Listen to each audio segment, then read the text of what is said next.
Hello, welcome back to Shots of Vara, and so I want to talk today with you about the Z6 III. I'm going to review it from the perspective of having used it for about I think two months now. 2-month review we'll call it. Here it is. Here's the Z6 III. Here it is.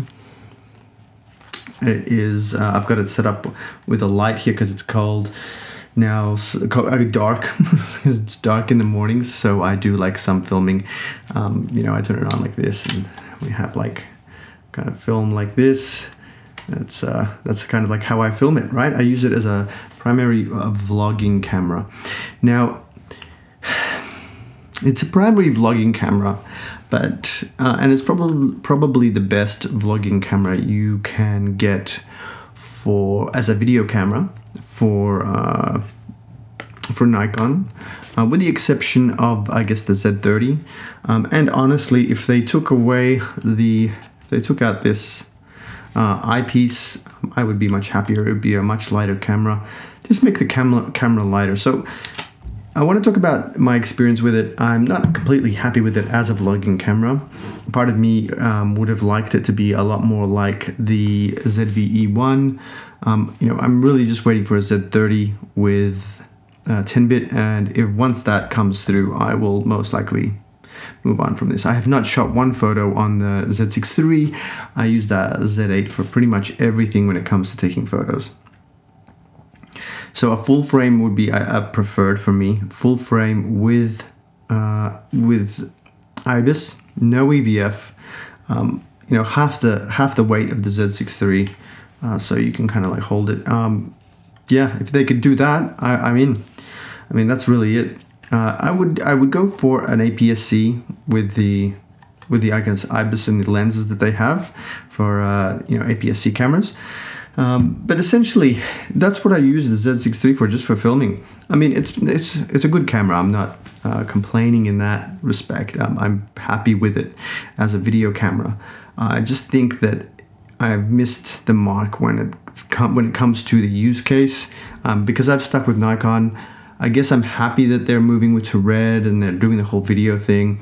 That's really cool. I have the Z7 II, which I'm using for time lapses, and I'm using that for photos. And the Z8, the Z8 is kind of like an all-in-one. So if I can get a good vlog camera, I'm filming this on the Z8 right now. The Z8 has got a much better sensor when it comes to video. It's got much better dynamic range. But still, look, if you think about it, I've seen that the dynamic range and the kind of the type of video you can get out of the ZVE1, which is the A7S III sensor, is on par with the Z8, and I only use 4K. I do have 8K footage, and I do have, you've probably seen on this channel, there's like a section called Still Life, so I'm going to be releasing more of those, which are going to be filmed on the Z8, which is just essentially a HDR 8K recording. I'll scale it down to 4K because 8K is just too big. But that's the main thing. My 2 months of using the Z6 III, it's a good video camera. It's not the best. It does the job for vlogging. It's better than the Z8 for vlogging because it's got the flip-out screen, and it's got faster readout speed than the Z5 II. It's got better recording it's got 6K recording for video as well, which actually is better quality than the 4K. So I'm not sure why. I think it's possibly that they do binning, not downsampling. Maybe, I don't know. I don't think that. Yeah, I'm not sure why. But the Z6 III 4K 25, I prefer the 6K. But again, the 6K recordings are quite large, like the files. So I am considering like 6K, maybe the 6K at H.265 might even be better. So I don't have to worry about the noise reduction. But still, look. It does the job for what I needed to do. It is not the best camera. It is a Nikon camera, and I got it because I expected it to be lighter, easier to use as a video camera. I bought into that whole use case that Nikon promoted. And look, it's okay. I would give it, for my use case as a vlogging camera, about a 7.5 out of 10.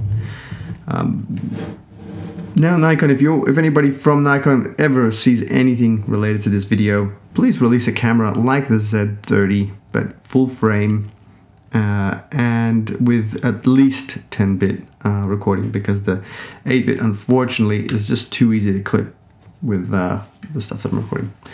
Again, it doesn't really matter too much, I guess, depending on your content, whether you got like 10-bit or 8-bit. But I guess maybe I've just bought into I guess I'm convinced that 10-bit video is much better quality, and I would prefer to have better quality in the video that I record. But yeah, guys, that's it. Would I recommend the Z6 III for vlogging?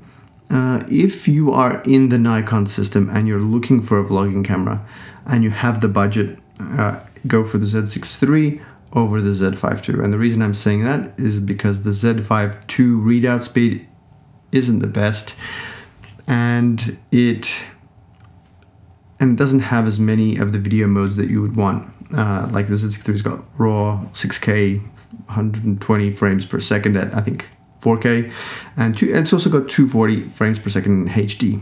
So if you're into kind of like the slow motion stuff, then yeah, Z6 III is definitely for you. If you don't have the budget and you're looking for a vlogging camera, you can choose from the Z5 II or the Z50 which is good as well, APS-C. But if you hold out, you know, they might come up with a Z30 Mark II. Well, that's it, guys. Thanks. I hope you got something out of this video. You got some insight into whether Z6 III is the vlogging camera for you, whether you know, this weight, which is pretty light all in all. It's about 800 grams with the light and the mic, or maybe a bit more, maybe even a kilogram. All right, have a lovely day, and I'll see you at the next video. Bye.